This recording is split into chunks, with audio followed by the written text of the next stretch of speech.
Welcome back to another video on the channel. We're reaching the business end of the Women's 2021 Australian Open.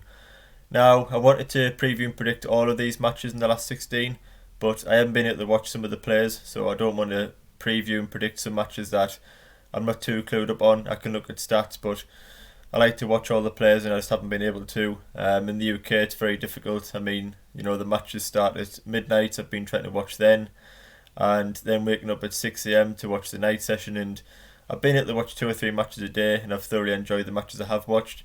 But just in the last 16 there's 3 or 4 players that I haven't yet been able to watch, so I'm going to try and watch all the last 16 matches and then bring full previews and predictions for all of the quarterfinals. And just before I jump into some of the preview and predictions of these matches, this draw's worked out pretty crazy, and some of these matches could actually be finals on their own. When you look at Sabalenka against Serena, Halep against Swiatek, Osaka against Muguruza, 3 matches there that are 6 of the best women's players in the world. So the fact these are last 16 matches is still pretty mad for me to understand. So first off, I'm going to look at Aryna Sabalenka against Serena Williams, and Sabalenka entered this tournament as one of the form players in the world on the WTA. She won 3 consecutive titles from the end of 2020, went to 2021 in Abu Dhabi and won that title as well. Was on a 15-match winning streak before losing in the warm-up event in Melbourne. So Sabalenka is in some outstanding form, playing brilliant tennis, and goes into this tournament full of confidence. One slight negative factor for Sabalenka, and this is what I picked up on my preview video, that she's never been past the 4th round of a Grand Slam. And given that she's only 22, you can let her off sort of that, but this is a chance to reach the real back end of a Grand Slam, the quarterfinal, semi-final, final, which she'd have been looking to do for a long time. She's looked very good in this tournament so far. Maybe she's not serving as well as she has been in those 3 titles that she won. Did make 40 unforced errors against Kasatkina, which is slightly worrying. But I do think that Sabalenka is improving her defensive movement and fitness all the time. For her to win 3 consecutive finals shows that she's got plenty left in the tank to produce the best tennis. The defensive movement as well, like I say, is definitely improving. On the back foot and on the run she used to be pretty poor and get exposed doing that. But now on the run she seems pretty solid, able to get back in the rallies and fight. And yeah, just definitely improving all round game. I'm still not sure whether Sabalenka is absolutely right to win a Grand Slam, but if she can come past a test like Serena in the last 16 of the Australian Open, then she'll have all the confidence and the right mentality to pick up her first Grand Slam title. Moving on to Serena Williams, I don't think she's playing her absolute best yet. She's making a similar amount of unforced errors as she's hitting winners. First serve percentage at around 60, which would need to improve if she is to win this tournament. And this match is incredibly difficult to predict. It's basically a 50-50. On one hand, you've got Sabalenka, who is the informed player. She's played more tennis than Serena in the past 6 months. She's won the titles, which, as I mentioned, will do her mentality and confidence the world of good. But Serena Williams has been there and done it. She's won these matches a million times, and with Sabalenka not yet reaching a quarter-final of a Grand Slam, you do whether she can produce the best tennis in a match of this magnitude. But there's no fans, obviously, in Melbourne for the next 5 days, and I do think that will favour Sabalenka. With the crowd, especially with Serena, that have been a big one on one of the main courts, that have been behind Serena and made it, a real dramatic match. There's obviously going to be no atmosphere with no fans, so I think Sabalenka can sort of just treat it as another match, not like you're playing Serena Williams for a place in the Australian Open quarter-final. And Sabalenka dealt very well with no crowd at Abu Dhabi. She was able to produce consistently good, strong tennis. And I think this match is going to come down to whoever serves better. We know both players like to get inside the baseline early and hit the forehand. And I'm going to slightly edge towards Sabalenka because of that recent win experience, the confidence in having no crowd. I am going to favour Sabalenka just.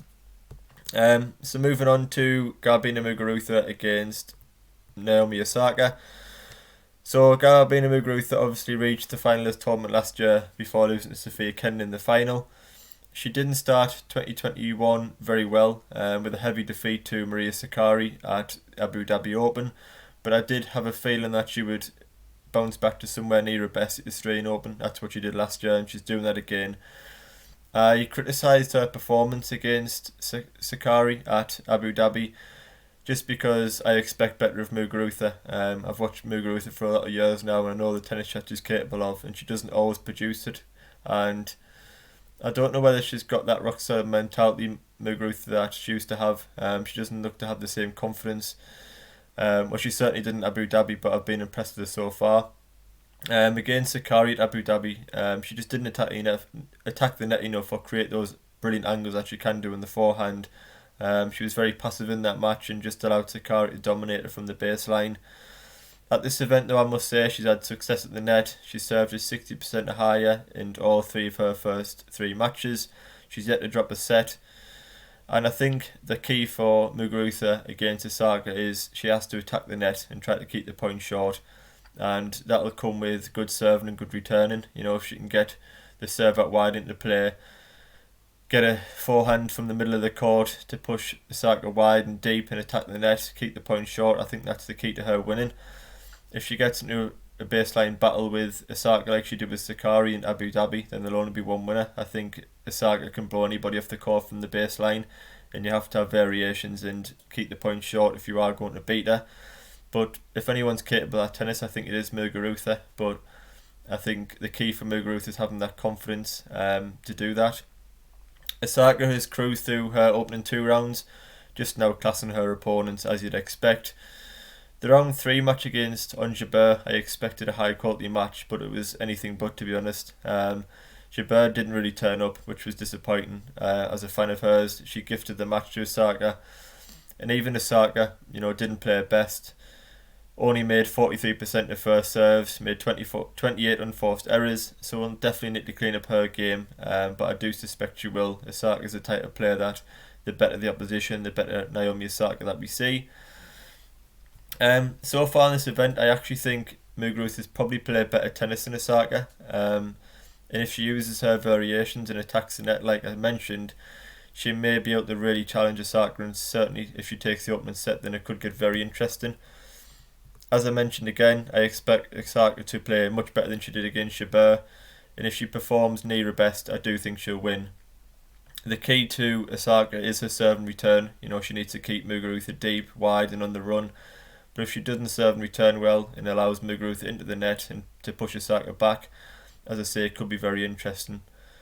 But I'm going to stick with Osaka. It was my pre-tournament pick, and yeah, I can't bat against Osaka on a fast hard court against anybody pretty much, unless something goes seriously wrong or someone is playing tennis out of this world. So moving on to Simona Halep against Iga Swiatek, and you could argue Simona Halep should already be out of this tournament. She was 5-2 down to Tomljanovic in round 2, fought back for 7-5, and that was Simona Halep all over. Simona Halep strikes me similar to Rafa Nadal, is that she just never gives up. She plays it point by point. Even if she's 40 love down in the game, she won't give up.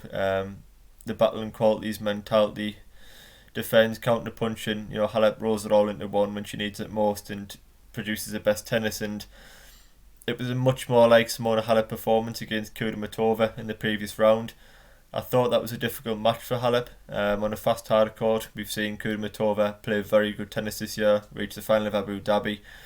But Halep was clever. She didn't sit in the back foot and behind the baseline and allow Kudermetova the short ball to attack. She was aggressive in her own right, attacked the net, and Kudermetova didn't produce the best, but Halep, as I say, didn't allow it to settle, didn't allow that centre of the court, the baseline, to get inside and fire forehand and backhand. Halep kept her on the run and kept her push back, and produced a very, very strong performance.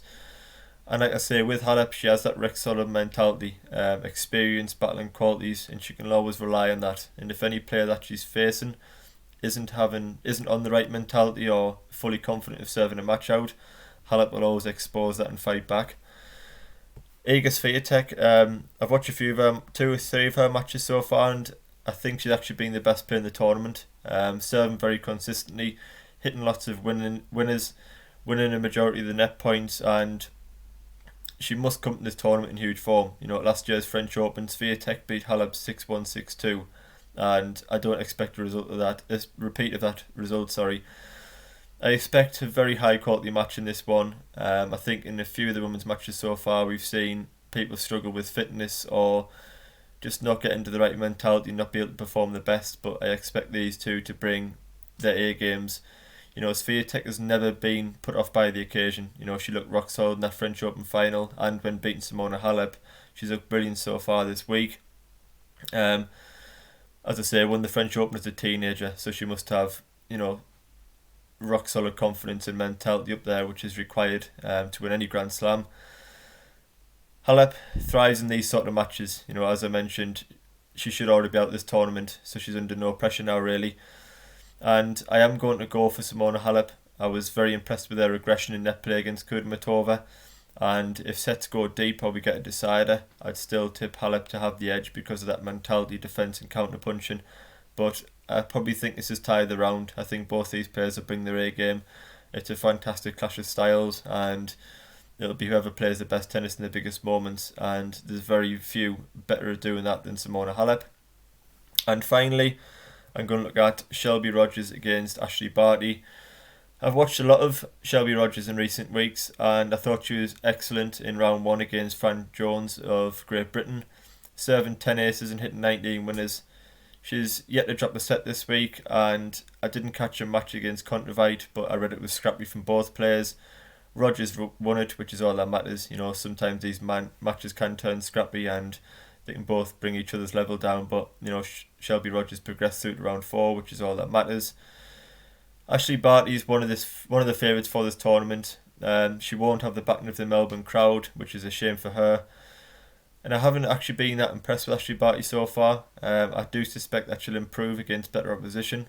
I think against better opposition she uses the variations in that counter punching and changes the pace, whereas against lesser opponents she tries to create the pace herself and hit clean winners and get through the matches quickly, which often sees Barty make lots of unforced errors, which is unlike her. I think Ashley Barty is one of the best women's players in the world to watch. Technically sound in all the shots, a little bit like Svitolina. She's got a fantastic backhand slice, a double-hander down the line, forehand serve. She's just got all the shots, Ashley Barty, and she's wonderful to watch. I think we'll see the best of Ashley Barty in this one because we'll have to. Rogers is aggressive and really hits through the ball, but I think that'll allow for Barty to use the switches and pace, variety in the backhand, and unsettle Rogers and not allow it to settle into a rhythm. I'm interested to watch Barty. As I say, she hasn't looked like a tournament favourite yet in my opinion, but she hasn't had to on another hand. So I think Barty will have to play a lot better tennis than what she's produced so far this week, but I do think she's capable of it, and I think if she does produce somewhere near her best, then she'll have too much quality and variation for Shelby Rogers. So with that, I'm going to predict Ashley Barty.